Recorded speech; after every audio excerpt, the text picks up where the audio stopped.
Dr. Parkar, I want to start with you, if I may. Tell us a little bit about how bad it is and how it makes you feel as a doctor when you're seeing that mass congregations are still carrying on, whether in the form of election rallies or pilgrimages. Are people not understanding what's actually going on? Barkha, I don't know where to start and where to end. Uh, it is very pathetic to see this stream of humanity going back home, picking up their small belongings, buying ticket in the black market. If you come to the hospitals and if you visit the various hospitals, it's such a sorry state of affairs that I don't know how to express myself. And I feel deeply hurt because I myself was a victim of COVID, where I had difficulty even to get into the hospital, though I was from the same hospital because there were no beds. Uh, I think the same applies to each and every citizen of this country who is a victim of COVID 19. If you come to our hospital, I think our hospital is doing its best. There's no doubt about it. Though the pressures are there, I think the system is collapsing, and I think it has already collapsed. If I may say so, very unfortunate, but that's the stark reality. People keep on talking as to why we are admitting patients in the lobby of a hospital, which was in Lilavati on the 8th floor. Where would the patient go? Because when the patient keeps on calling from various corners of the city and the suburbs and the extended suburbs, trying to get a bed, whether they are in Kalyan, whether they are in Ulhasnagar, Kandivali, Borivali, Khar, Santa Cruz, right up till town until Nariman Point.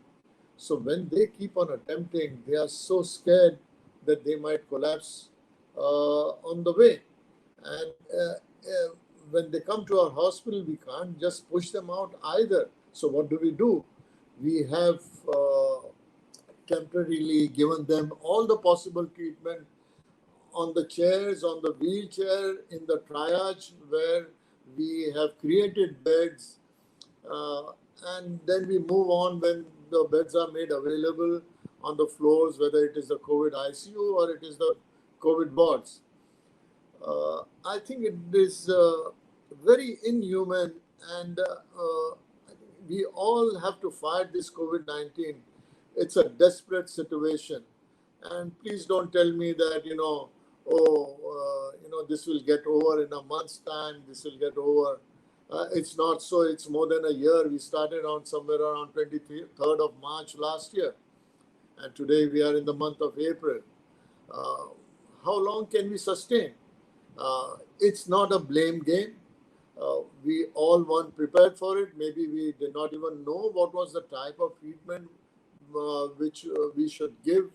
Everybody started from, God knows, from SCQs to azithromycins to ivermectin to doxycyclines to plasma, remdesivir, tocilizumab, and steroids, blood thinners, but nobody till today knows what really works. One day you read in the papers, WHO has said this. The other day you hear that in US the CDC has said so. Then you have the European Union, and then back to square one again. The fear psychosis is so much, and we all are to be blamed, including my fraternity, including yours. Take it with a pinch of salt. I would say the thinkers, the all the government officials, bureaucrats, everybody. The fear psychosis is so much that the patients initially did not want to come to the hospital because they thought it was a death knell. Anyhow, the poor got affected first because it was the sheer closeted population. After that, the ones who were closeted in those high-rise buildings, the affluents, the ones in the upper middle class, lower middle class, etc. They did avoid coming to hospitals, and they thought by non-exposure they will get away with COVID. But I would like everybody to know that we all are going to be affected with COVID someday or the other. If not today, tomorrow. The senior citizens have been locked up in their houses for nearly a year because the children told them, if you go out, you'll get COVID. But what has happened? Now, everybody from the high rises, the affluents are also coming in. You see, in my hospital, whether it is the poor guy or whether it is a rich guy, they are next to each other on each and every bed. So we all have to see to it that we have to come together and see how to get over it. Let all the differences go away. We are talking about the shortage of remdesivir. We are talking about the shortage of tocilizumab, which are life-saving drugs. There's shortage of BiPAP machines. There's shortage of oxygen, oxygen concentrators, ventilators, uh, and vaccines, of course, and also the testing that has been off for the last, I think, week or so, because we are not getting the reports for 4 to 5 days. So what do? Are we supposed to treat the patient for COVID, or are we not supposed to treat the patient for COVID? Because if the report comes false negative, we will be blamed as to why we have started the treatment for COVID. So where is the end? Please, for God's sake, let everybody get vaccinated, and for God's sake, let us have all the facilities in its full force to see to it that we get remdesivir, we get tocilizumab. Well, plasma hasn't worked. There was an issue about plasma a long time back. But these medications need to be there. If they are not there, we have already collapsed. And let me tell you, we are all tired, literally tired. The nurses, every day we meet, they say, when is this going to get over? The technicians say so. The security staff says so. The nursing attendants say so. My own colleagues have become ill. My postgraduate students who are giving their life day in and day out because there's shortage of doctors. I mean, they have also got COVID. So what are we supposed to do? Please, for God's sake, this is a wake-up call, and let's all get up. And I'm begging all of you all to stop all this nonsense and see to it that we save lives. It is very unfortunate, very humiliating. We are not animals, we are human beings. Please don't enchain the human beings. You can't change them for a year, you can't change them for 2 years by naming something that, well, it's not a lockdown, it's a lockdown, it's not a lockdown. Forget about all those. Let us give them what we can give for them to survive.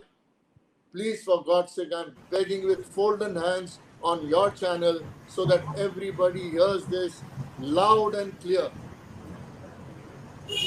What wrong have we done?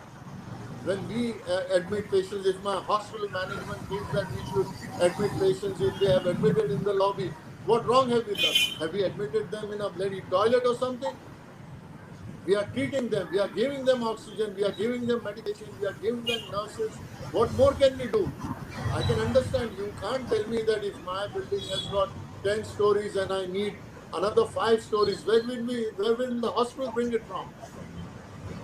So we all have to stop all this, the blame game, pointing fingers, sitting behind laptops, sitting behind this thing. Come to the ground realities. Come, please, for God's sake, come and fight the battle with us. Then you'll realize what it is. Do you know what it is to wear 2 to 3 PPE masks? You can't even breathe. I never used to drink tea, and I have to drink tea no sooner I come out because I can't think. You wear a mask, 3 masks, 2 masks, then you wear a shield, and then you wear that bloody PPE kit. What the hell is going on? What are you all talking? The nurses cannot go to the toilet, they cannot pee, they cannot drink water, they cannot even have their meal or a sandwich for 8 hours. What are we talking about? It's very unfortunate. The health system has collapsed. I am not blaming anybody. I am sure the police is tired and they are fed up. I have treated many policemen in our hospital who have got COVID. Not only the what we call, not only just the officers, even the ones who are in the lower ranks. We have treated fire brigade personnel. We have treated all the health workers. You should see the way my own colleagues who are in the hospital with whom we smile every day, they are so fed up and they plead for a bed. There is no bed. But we don't blame. Stop this blame game. Let us come together and let me tell you, this is not going to end. It is going to go on for this year and maybe it might continue to the next year. What will a doctor do if there's no oxygen? What is he going to do? He's going to be bashed up by the relatives. What reply will he give? Have you seen a patient dying? Have you seen the patient dying left, right, and center? And you are helpless. You feel helpless. You feel handicapped. Our mindset, we are really tired mentally. I can't attend phone calls because I don't know what to do. If I can't give beds, there are no beds. Where will I get it from? The doctors who are on duty, where we do the screening and when we want to send the patients to the wards, they just cannot give them a bed. They have to attend 100, calls. It's really inhuman. At night, I put down my ringtone, but yet in my mind that ringtone keeps on ringing, and I don't know whether it is whether there's actually a call from the emergency or there is no call. Come on, man. What are we doing? You want to have managers, you want to have, what should I say, uh, dharnas, you want to have political mileage. For God's sake, I'm tired. I'm tired of saying this again and again. I feel every day now, since the last maybe a month or so, I feel that I'm going to get COVID once again. What should I do? Should I stop treating? Should I go somewhere? Should I take a leave of 5 days, 10 days, 15 days? We doctors always discuss this, that let's take a break. But we take a break and go where? And when we come back, we again have to get into the same rut. I'm begging all of y'all with folded hands. And you might say I'm too emotional on television. No, I'm not emotional. I'm not that emotional, but I have become frustrated now. Frustrated to an extent that I don't know whom to ask for what. You can't bring out, laws which is going to affect the economy. The economy is getting affected. Can you imagine? And I'm asking all of y'all and all those who are going to watch, tell me one thing, is this America? Does anyone go at 5:30 to have dinner? Now, if you have a small restaurant, you have 4 or 5 tables, you close down that restaurant at 8 o'clock. He has a rental to pay, which might be from 1.5 lakhs to 5 lakhs, depending, or 10 lakhs, depending on how fine dining it is. Where are they going to recover that money from? There are people in the chefs in the kitchen, the helps in the kitchen, the waiters. Who's going to pay them? And eventually they go back to their villages. And what is going to happen? What is going to happen is crime is going to increase. We all have to understand this, including us. We have to wear masks. And this crime, if it increases, God bless us. And it is happening. It is such a blight. I had a security guard of mine who was not keeping well. We got his RT-PCR done. We have still not got the report, but I've started the treatment at my own risk. Where will he go? And there are how many like that? You don't want maids to come. You don't want helps to come. You don't want doodwala to come. Grocery wala aana nahi chahiye. Say, the societies will have their own rules and regulations. I mean, there has to be some system.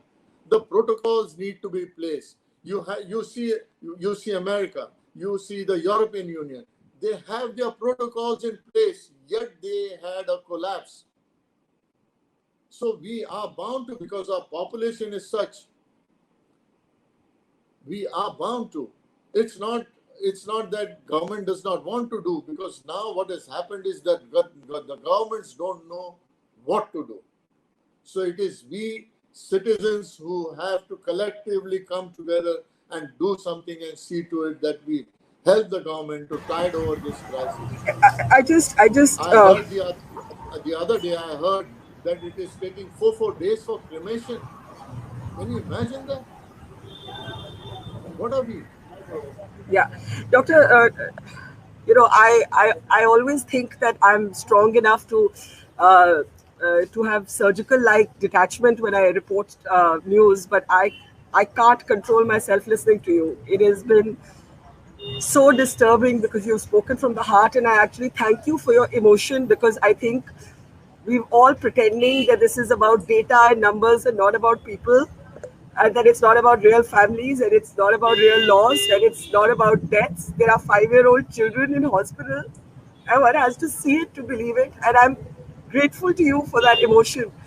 But I'm also very grateful that you made the point that doctors are being judged. I'm so sick and tired of these videos from hospitals that show two patients to a bed of people lying on cardboard strips. Where are they meant to go? There are no beds. And Dr. Parkar, I bow to you for stirring the pain in us, that we have been too scared, or think of ourselves as too tough. At least I often think of myself as too tough to show pain. uh, but I just came from an ICU hospital where a doctor told me Maharashtra is sinking. Dr. Parkar, is Maharashtra sinking? Is all of Yes, and it won't it's end with not. Maharashtra, will it? It's not just Maharashtra. I think many of the states are sinking. We are trying to cover up. You ask the people, you ask the frontline workers, everybody says that everywhere there is nothing but, what should I say, uh, disaster, disaster, and disaster. Nowhere, nowhere there is a smile. You understand the impact that it is going to have on the children who have not gone to school for 1 year. They're never going to forget, and they're going to tell their stories when they grow up and when they have children. You ask all the shopkeepers. I'm not talking about the what do you call the huge corporate sectors. I'm talking about the small shopkeeper. Where is he going to return the money which the for the things that he have taken from on credit? I have a friend of mine who sells what do you call ready-made garments for females. He doesn't. He for 6 months he paid his workers. He had small shops in the malls, etc. Now, where is he going to pay all that money from? I mean, everything is on credit. The factory has to churn, but here there is no churning. There is only spokes and spokes and spokes. You'll find people committing suicide. What else can they do? Dr. Parker, the last word to you. I think for what I'm hearing from both of you doctors is, since the pandemic isn't going away, you have to find imaginative, creative, humane ways to live with it. As Ishwar Giladi said, day OPDs for Remdesivir, perhaps a more antibody tests to see who's infected, who could maybe be allowed a greater degree of freedom of mobility and movement and economic activity. Would you say that we've got to live with this because it isn't going away? And if that's the case, how do we live with it? What do we do? Barkha, see, anywhere around the world, the health ministry never generates an income. So it is for each individual country's government to decide, the federal government, the central government, the local government, whatever, as to how much they should invest in the health sector. And uh, right now, I think it's an eye opener, and I think they must do this because if the population is healthy, then the economy is healthy. One should realize that. That's number one. Number two, somebody just said that, this migrant crisis is just a temporary crisis. Uh, all that I would like to say is, have you ever uh, been compelled or pushed to the wall where you have walked for miles with children in your arms and your luggage or baggage on your shoulders or on your head for miles together? Do you call that a temporary crisis? Come on, one has to be human. अगर तुम हमदर्दी नहीं कर सकते तो कम से कम बेदर्दी तो ना करो. Where have we reached? Have we lost our conscience? Have we lost our humanity that we talk about all this? Have you ever tried to walk from maybe from Bandra till Nariman Point with a baggage on your head or on your shoulders and your children not having slippers? What are we talking about? Do you call this a temporary crisis? We should be ashamed of all this. We are just sitting and talking. Let's do something. Just stop all this nonsense. Enough is enough. What should we do, sir? What should we do? What should we do? What should we be doing? So let's see to it that we agree with you, sir. Tell us what we should do. Guide us. What should we do? What should we do? We should see to it that the health services reach each and everyone at whatever cost. It doesn't matter. At whatever cost. Maybe as it is, the economy is in shambles, but yet we have to do if we want to save lives. We are all Indian citizens. We all must remember that. Immediately, sir, specifically one or two things that you would advise the government to do urgently. Urgently, as I said, the vaccination should be up to its hill. Everybody should be vaccinated. Everybody should at least get the basic treatment. I can understand if there are certain treatments that cannot reach, but the basic treatment, what is wrong? Why can't we give oxygen to the people? At least give oxygen. I can understand if tocilizumab is not available, चलो हम remdesivir से काम चलाएंगे, steroid से काम चलाएंगे, लेकिन कम से कम कोशिश तो करो. कोशिश इतनी होनी चाहिए कि हर चीज हर जगह पे पहुंचनी चाहिए. यहाँ तो पहुंच ही नहीं रही है. क्रिमेशन के लिए अगर 4 दिन लग रहे हैं, if you are requiring 4 days to cremate, God bless us. What more do you want? Don't you think it is a tsunami, as somebody said? Yeah, it is worse than a tsunami. It is worse than World War II. World War II में तो यहाँ वहाँ से bomb गिर के लोग मरे ना, हमने तो देखा नहीं है. The elder citizens must have seen, but this is worse than that. You are seeing people begging of you before they die. Have you ever seen a patient on BiPAP or on a ventilator awake and begging of you, save my life, save my life? Have you ever seen that? Please come and see. Only then you will understand. Just now, while I'm talking to you, I'm getting phone calls after phone calls. मेरी बहन को bed नहीं मिल रहा है, मेरे माँ को bed नहीं मिल रहा है, मेरे किसको बेड नहीं मिल रहा है. करे तो क्या करें? किस को जवाब दें? It's unbelievable. I cannot give beds to my own colleagues in the hospital, my own nursing staff, my telephone operators, my RMOs. They themselves don't get a bed. We are so scared, and nobody understands this because nobody wants to come and see. Everybody wants to sit and talk big. अरे भाई मेहरबानी करो. I am begging of you all. अगर हमदर्दी नहीं कर सकते, इंसानियत नहीं है, तो कम से कम क्या कहते हैं उसको? I've lost it. बेदर्दी न करो, कम से कम वो तो न करो. कुछ नहीं करते तो चुप बैठो. I can only again. It's a shame on humanity. It's very difficult to say anything after I hear you speak. Responsible for that.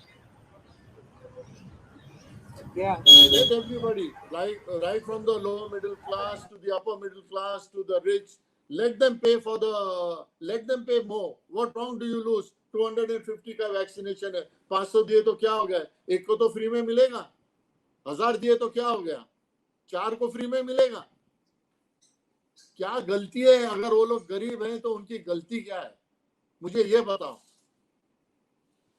अगर ये समझ में नहीं आता तो जीने लायक ही नहीं है। Doctors always are at the receiving end. Doctor ये ने अच्छा हुआ तो भगवान ने किया, बुरा हुआ तो डॉक्टर ने किया, डॉक्टर ने ये नहीं किया, डॉक्टर ने वो नहीं किया। I am ashamed and I am appalled and I have nothing more to say.